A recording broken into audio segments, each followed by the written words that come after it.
Okay, so the base, again, you would have to pretty much, it is similar to the top, but not necessarily. Let's see. So say that's what I had for the top. Let's see how that fits for the base.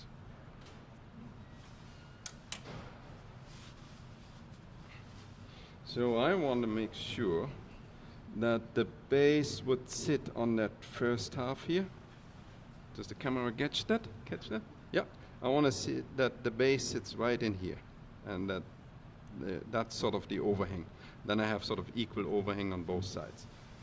And so that was what I had on the outside. You see, it's not the same on the top. It's not the same as on the bottom. On the bottom, probably I would need something like that.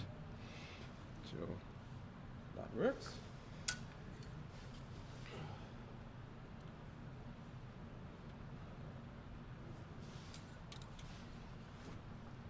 And I just let the bottom sort of a little conical shape. So let's do it.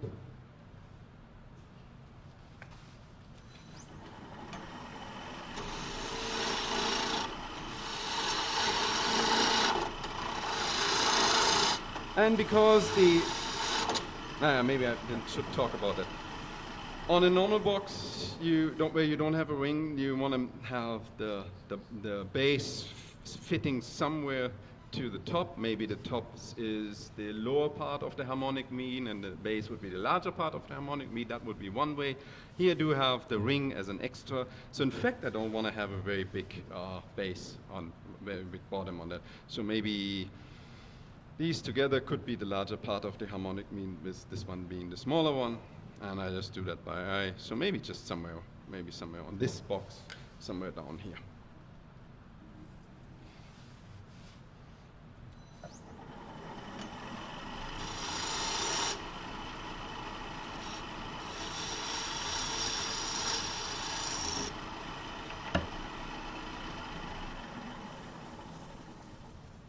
So I'm going to fit the upper part. And I'm just a tad less, and I'm cleaning the shoulder. This time, if I'm talking about tads, then I'm not using big bowl gouge. Oops. I'm just using this skew for that. Before that, just get the nice shoulder cut.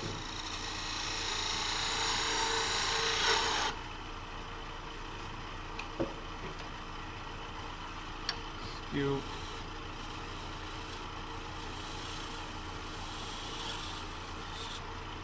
That's a perfect surface. And yeah, that's how I do it. So the hollowing I do a little bit different this time. Get myself a leading hole.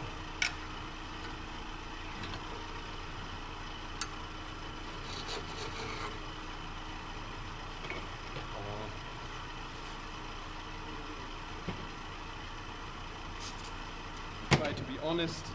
So I want to have that as my bottom. The drill should leave me still. I still want to have a concave base. So just about. What about this? Too thick. What about that? That would be. So I eyeball the depth of that part of the bottom. Bring that in.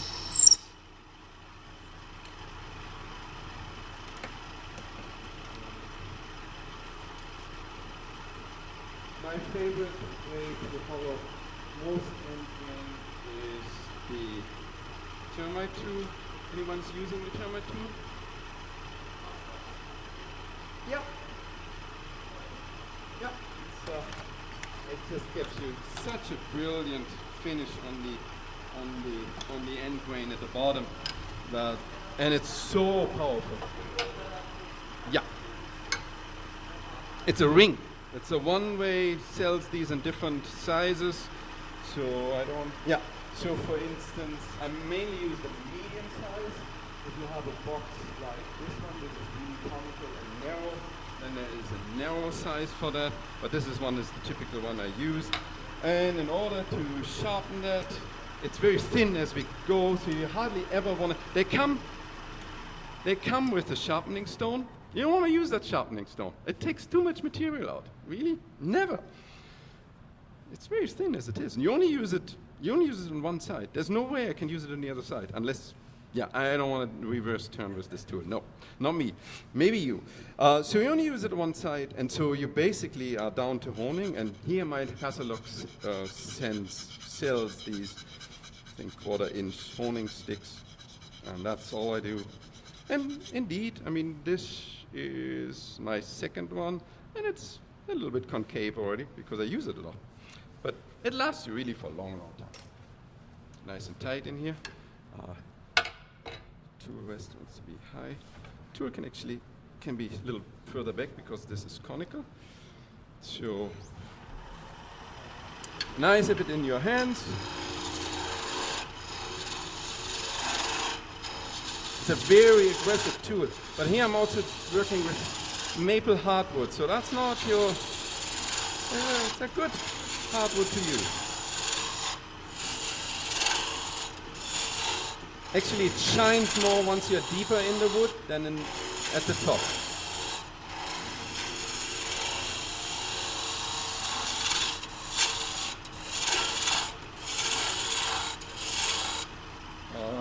Find it's grabby today, so that could be the wood, or it could be just.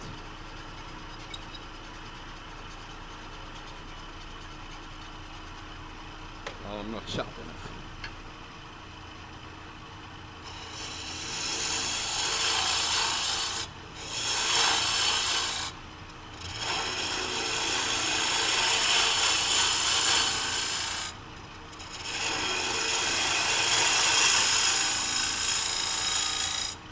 So by now it's good to do another check with our ring before we go in too deep.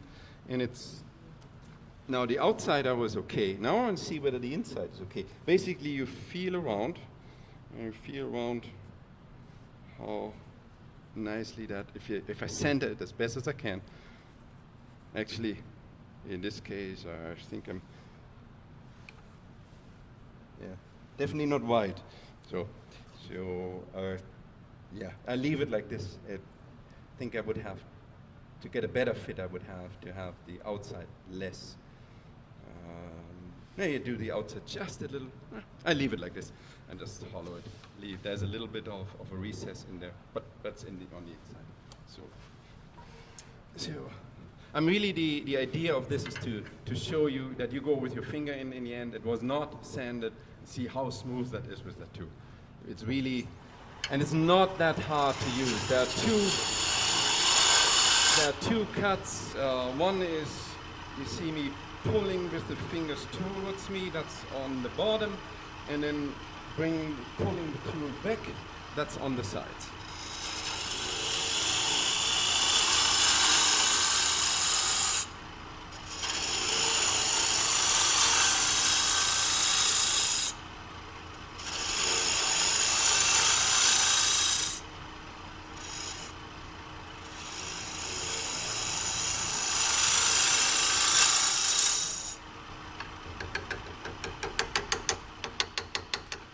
Yes.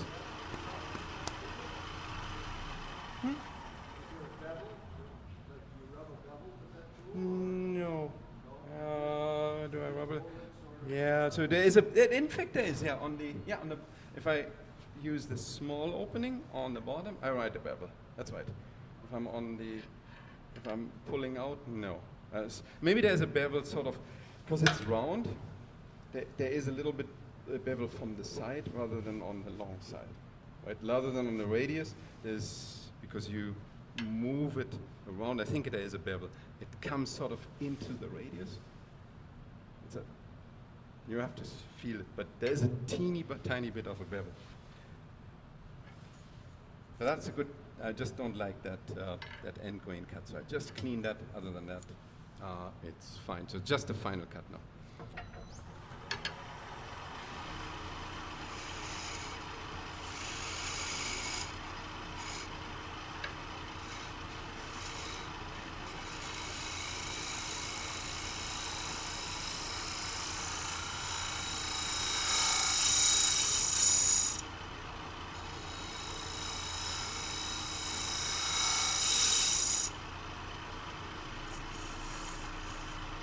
Very nice.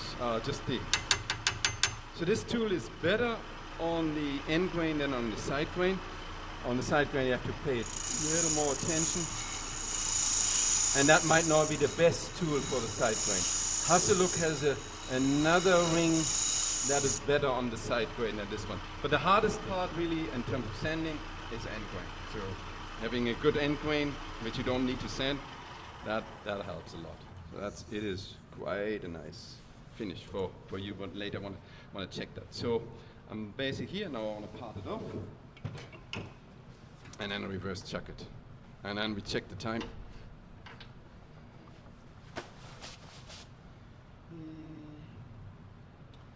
Yeah, I'll do one more check.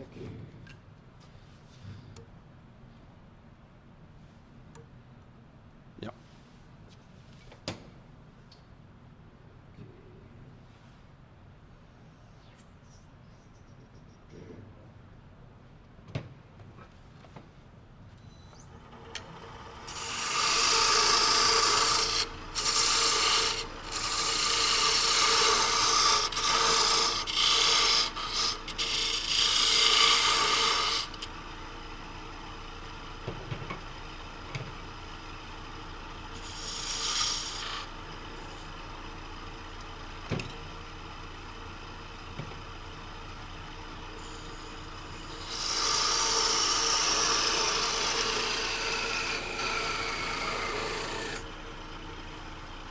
And that's not a very clean cut at the base, and I know that, so that's why I do the reverse chuck. This is not a good reverse chuck for that. So you look into your stash of stuff you have, see if there's anything that is workable. Nah, nothing really. So I'm gonna use this one and do an outside jam check. Sometimes you get lucky. The jam check does not have to have the same kind of fidelity as although it's a fitting wood on wood, it doesn't have the same fidelity as the opening of the box. There are many ways to make that fit.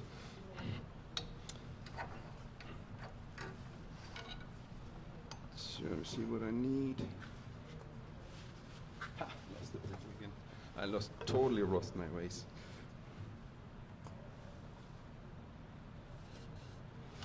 Get an arbitrary line. Just want to be on the inside of that arbitrary line.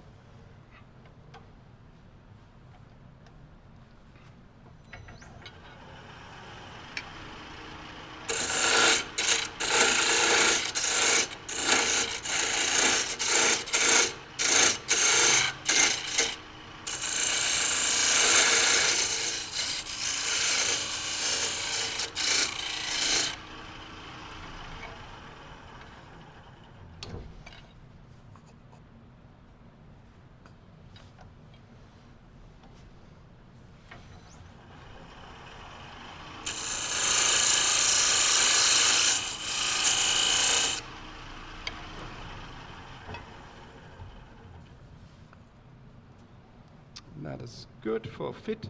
If this would not fit to the first line of defense, is often a paper towel. That works. Or in this case, I just use masking tape.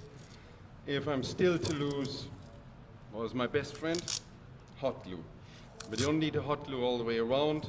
If you have a piece of masking tape around it and you do hot glue on the masking tape, it lasts. Or what you do, take the masking tape and you don't even need the microwave.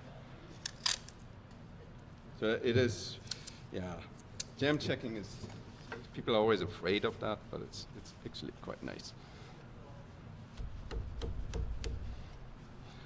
Sometimes you don't get it out, and it's good to have a rescue hole from the inside. We'll talk about rescue holes. Maybe I should do one just in case, because just in case.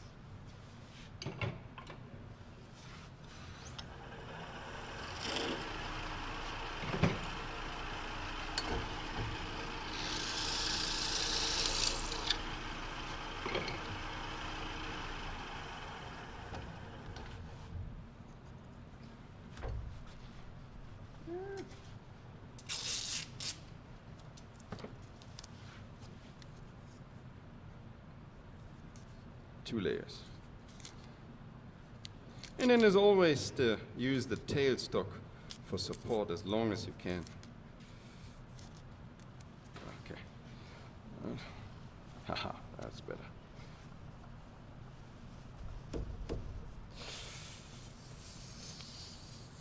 Scrap.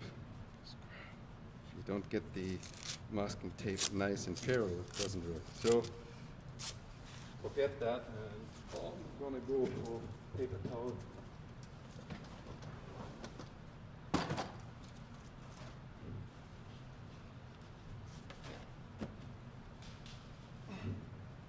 Sorry for that.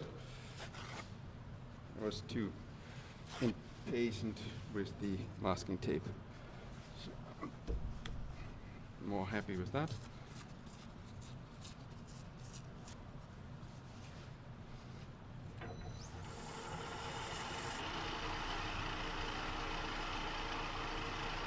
And if you really wanna be super safe on it, why not using? I take the tip out of that knife center again.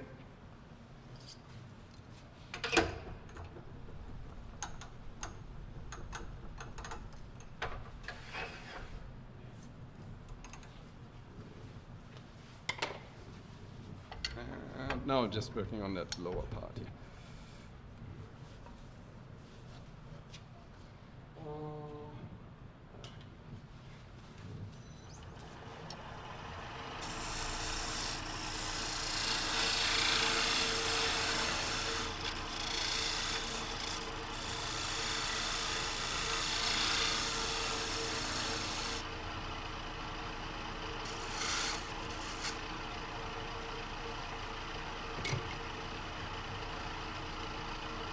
Again, the other trick of reducing the amount of sanding is just putting a pattern down there.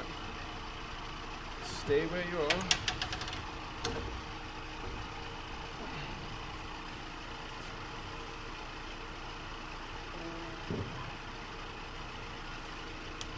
Too high. Really want to be, if you work on the center, you want to be at center.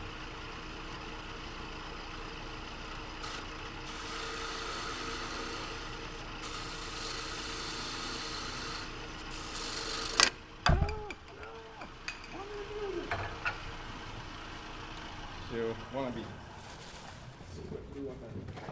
What do I have for time? Half an hour? What is 3:36. Thank you. 5 minutes longer, is that okay? Okay? Okay. I can do one more exercise. So this one is almost done. So I want to wait until the glue is hot, and I start another exercise.